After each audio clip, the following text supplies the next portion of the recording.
Welcome to the Better Together podcast, where we look for ways we can work together to advance the gospel of Jesus Christ. Today, we have with us Jim Davis. He's the teaching pastor there at Grace Church in Orlando, Florida. He's also the host of As in Heaven podcast. We also have Michael Graham. He's the program director of the Keller Center for Cultural Apologetics, and he's the executive producer of As in Heaven podcast. And the reason we have these two gentlemen on our podcast today is they've written this book called The Great Dechurching. Who's leaving? Why are they going? And what will it take to bring them back? And so it's so good to have you here with us today, Jim and Michael. Thank you for taking the time to be on the Better Together podcast. Thanks for having us. Now, you guys put a lot of time into this particular project. You're doing a podcast, you're pastoring a church in Orlando, Florida. What is it that led you to spend the time to do this research, to engage in this particular important activity? Well, it started really as a project of cultural exegesis for our own church. Mike used to be the executive pastor when I came on as the teaching pastor here, and we just began to look at our culture and try to understand where God has us to be fruitful in ministry. And we saw a Barna report that came out in 2018 that made the claim that Orlando had the same percentage of evangelicals as New York City and Seattle. And that really hit us, started to think about that because Orlando feels very different than New York City and Seattle. And in the same research made the claim that 42% of our city or metropolitan area, which would be 2 million people, 42%, used to go to church and no longer do. And that really clicked with us. All right, the people here who don't go to church, they used to go to church, and they still carry with them some biblical values. They in many cases, they might be Christians. And we anecdotally realized, well, most of the people we engage who don't go to church used to go to church. So then we wanted to do more. We wanted to read more about it, just understand and learn. And there really just wasn't any research. And we began to feel strongly this is not just an Orlando problem. And we had this hunch that we could be in the largest and fastest religious shift in the history of our country. Wow. And so we were introduced by a friend to Ryan Burge, who is a true social scientist. And because there's no research out there, we commissioned him and Dr. Paul Jupe, so they're social scientists and Christians, to do this nationwide quantitative, academically peer-reviewed study. And it, in fact, proved that we are, in fact, in the largest and fastest religious shift in the history of our country, as about 40 million adult Americans who used to go to a house of worship no longer do. The majority of that has happened in the past 25 years. And so by comparison, the previous largest shift was the 25 years post-Civil War. And our current shift is 25% greater than that, just going the opposite direction. And then by terms of numbers, it's larger than the First Great Awakening, Second Great Awakening, and all of the Billy Graham Crusades combined. So we did 2 more phases of research to understand why they're leaving, where they're going, and we did a deep dive on evangelicalism, really just to understand it. We were going to use this in our podcast. Never really had any aspirations of writing a book until it kind of got out that we own this data that proves that we are, in fact, in the largest and fastest religious shift. So when presented with that opportunity, we decided we'd love to continue to work on this, and that's how the book came about. Wow. So you guys really are just trying to be good pastors in Orlando. You see things happening, but really you tapped into something. 15.5% of the population, 40 million people. All of us know dechurched folks. So there's something really going on, isn't it? So who are the dechurched? Who are these people?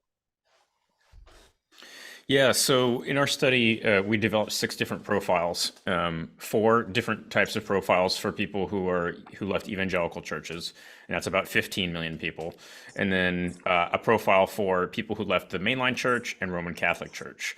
So together, the Roman Catholic and mainline dechurchings are a little bit larger than the evangelical dechurching, say 20 million people more or less. But With respect to the people who left evangelical churches, we developed 4 profiles. We developed that extensively in the book. We have a chapter on each of these different profiles. Those are cultural Christians, about 8 million of them. There are mainstream evangelicals who have left. There is a group of people that we call ex-evangelicals who have left.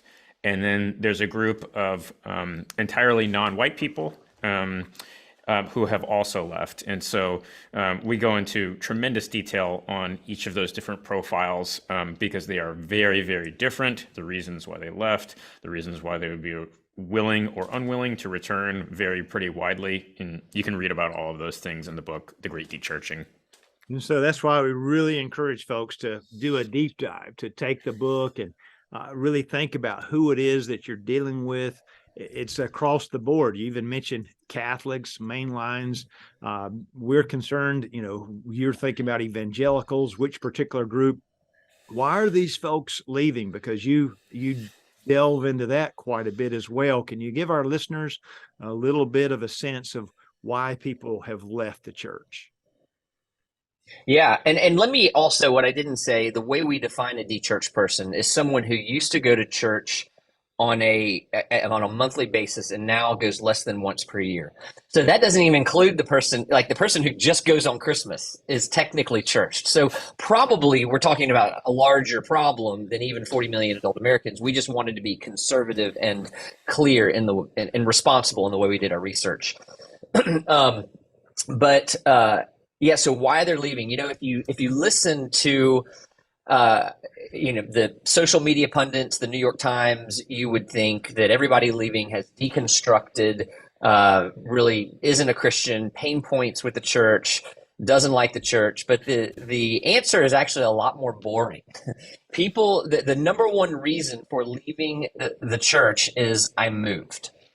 And so, we developed these categories of casually de-churched and de-church casualties. So the de-church casualties, these are the people who have real pain points. They left intentionally, but they're less than a quarter of the 40 million. The 3/4 left unintentionally for pedestrian reasons. They left because they moved. They left because life change.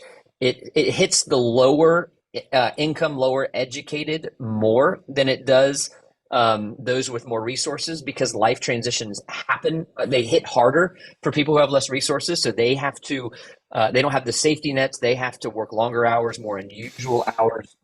And then, one thing that I always want to say is it's happening everywhere. There's no region, no demographic, no denomination, theological stream that is, in any other category that you can think of where it's not happening.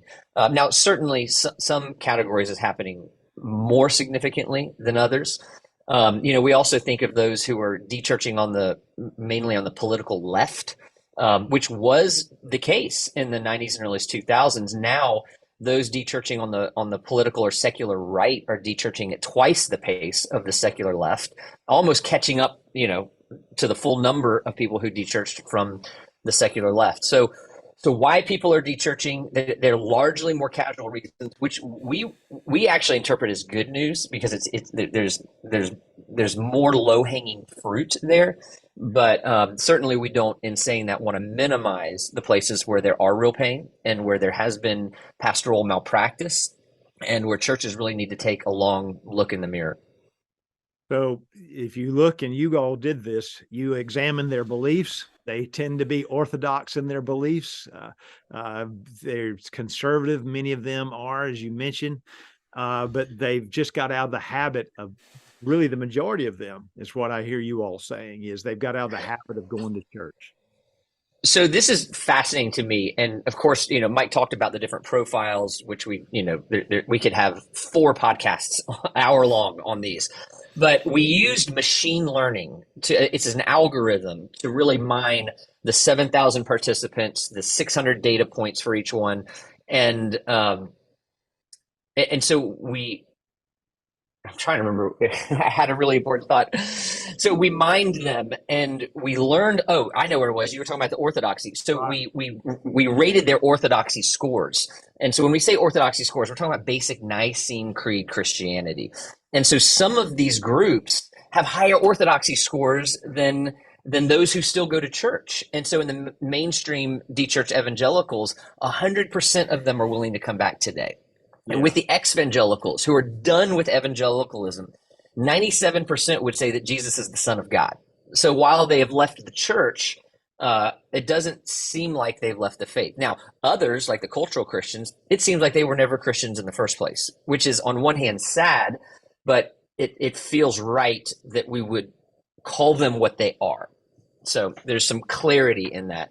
Yeah. There's the understanding of the theology of those who have left. But it is surprising someone says, yes, Jesus is the Son of God and the Bible is the Word, and not going to church is what, it's not what you read in the New York Times and places, is it? It's not. So what can we do to get these folks back? It sounds like they believe, many of them believe as we believe.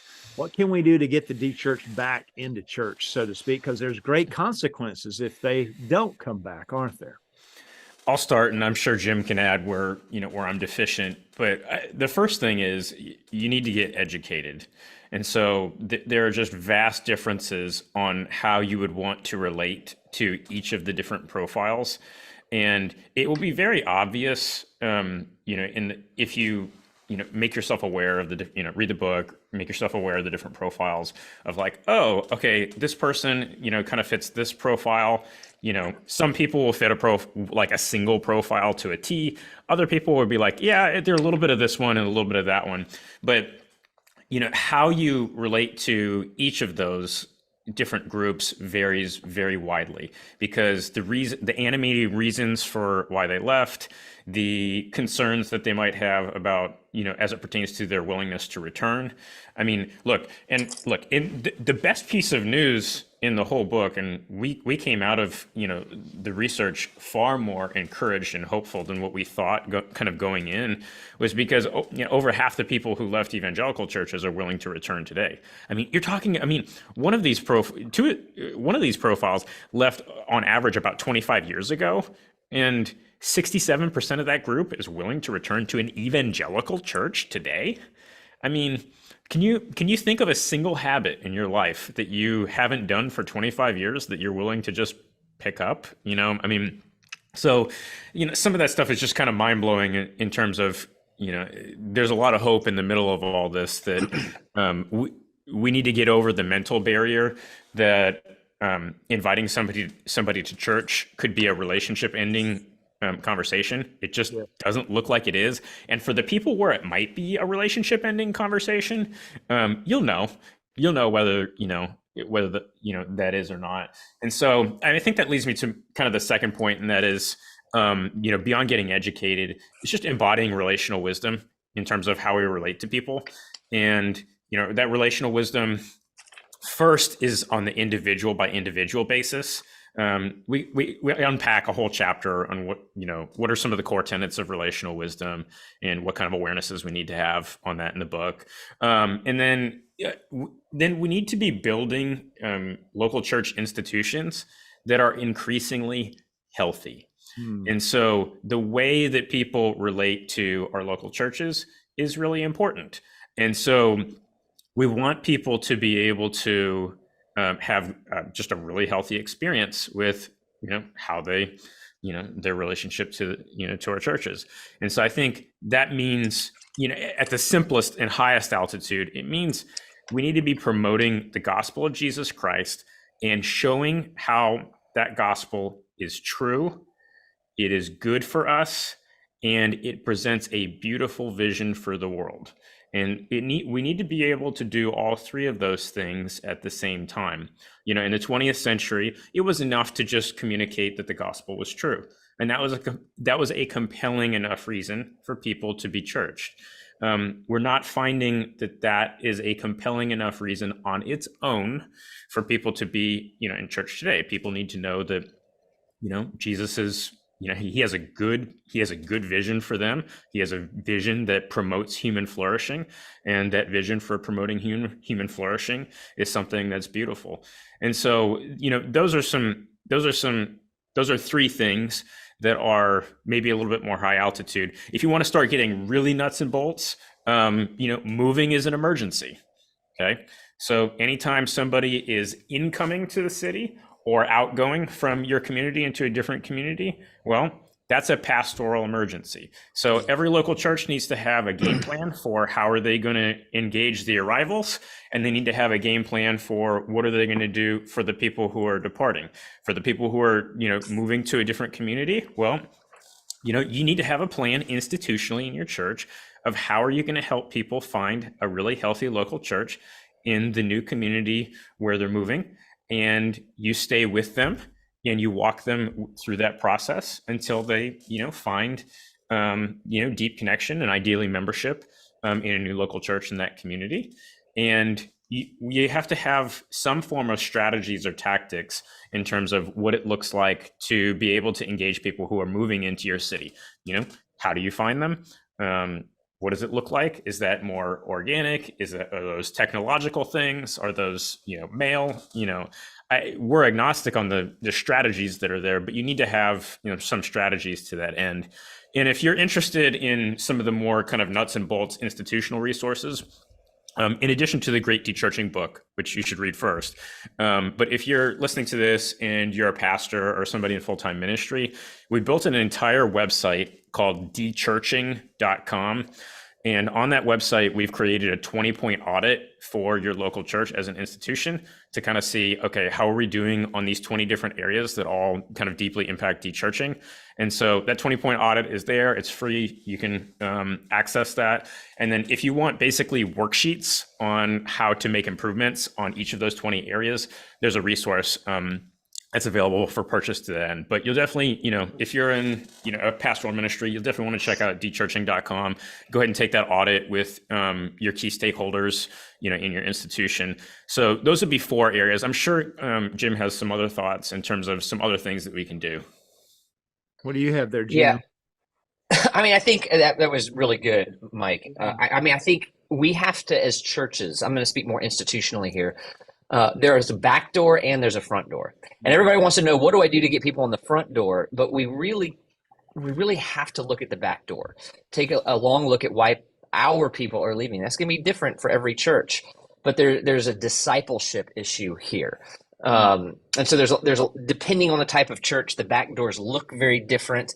But I can remember, when we get to the front door, this is more of a backdoor and front door issue, but there was a Christian mom I know, who asked me if we would ever have a Saturday evening service. And I said, well, why is that so important? She said, well, I have 3 kids in 7 travel sports leagues. Sunday mornings never available, but once a month we could make a Saturday evening service. And she's a friend, and I was nice, but basically I was like, well, you're going to have to decide. This is a priorities issue. This is a discipleship issue. Our culture increasingly is pushing against the rhythms that we as a church have established. But I also think we need to look at, Mike opened this door. When is somebody at highest risk for dechurching? Moving, all right? Whether you're on the receiving end or the sending end, there's a lot you can do. The ages of 13 to 30. So typically we're talking about high school, college, and establishing your young professional career. That's high risk of dechurching. So for us, we're rethinking all the ways that we invest in those different stages. When somebody becomes a single parent, however that happens, especially if they don't make a lot of money or have a solid family structure, they become an emergency for us. And we've seen a lot of fruit in doing that. So those are just kind of some of the things that we're thinking through. But I want to kind of touch on something you said in the very beginning. Like this, we're not just trying to get people in the seats and money in the bank account. Like this is a generational opportunity, because the children of the dechurched will likely be unchurched. They won't grow up with the same values and understanding as the dechurched have at this point right now. So, the Great Dechurching is going to end. whether it's a revival or everybody leaves, like it's going to end, this era is going to end. But we have such a great opportunity in front of us to engage what seems to be millions of Christians in a discipleship way to bring them back and to address the back door in our own church in hopes of really investing in generationally. Oh, absolutely. Well, wow, you guys have given us a lot to think about. And really, people, they need to read the book. They need to check the book out. And I'm encouraging folks to do that. As you look at the title, and you kind of alluded to it, The Great Dechurching, it sounds scary. It sounds like it's going to be morbid and like the death of Christianity. But I think you said it, Mike. It was so encouraging. And it's so encouraging to me as a former pastor and a guy that works with churches. It feels like we just need to give them a little bit of a nudge, and we can study their profiles, know who we have to be careful about. And you kind of alluded to this. We don't really have to be worried. It's not a relationship ending conversation. You talked about how they can know who is and who that wouldn't be. But then you guys have just given such practical information. Think about people moving into your community and moving away. And it's not about, people in the seats. It's not about money. That person's moving to another town. We've not discipled them. We've not handled them well if we don't hand them off, or if they don't get involved in another church. So, wow, good information. So dechurching.com, right? Mike, That's right. the website. So we encourage folks to look, take that little inventory, and examine the situation that you find yourself in, your particular church. And as Mike mentioned there, develop a strategy. Think about how you can pass people off to another church when they move, and how you can reach people coming in. Jim, Mike, anything we need to cover before we close out today? Well, we've covered a lot. I think one of the things that we've been talking about is this category of de-church mainstream evangelical. Just the lowest hanging fruit here, 2.5 million people in America.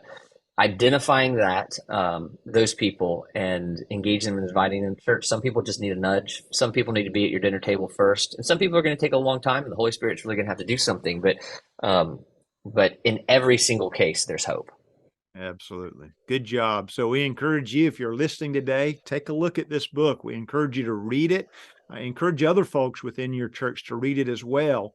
Start identifying who some of these individuals are. Think about people moving in, moving out of your community. And as these two have mentioned, someone that's newly a single mom, newly widowed, and so forth, think about ministering to them. So Mike, Jim, thank you for taking the time to be with us today. And thank you for taking the time to write this book. We appreciate the research and the hard work that you guys put in to do this. Well, thank you, Eddie, for having us and for doing this. Thanks so much for having us. Absolutely. And we want to thank you, our listeners. Thank you for joining us today. Remember, every little thing we do really does matter. Take this podcast, share it with someone that would benefit, because we truly are better when we work together for the cause of Christ. Thank you for joining us today.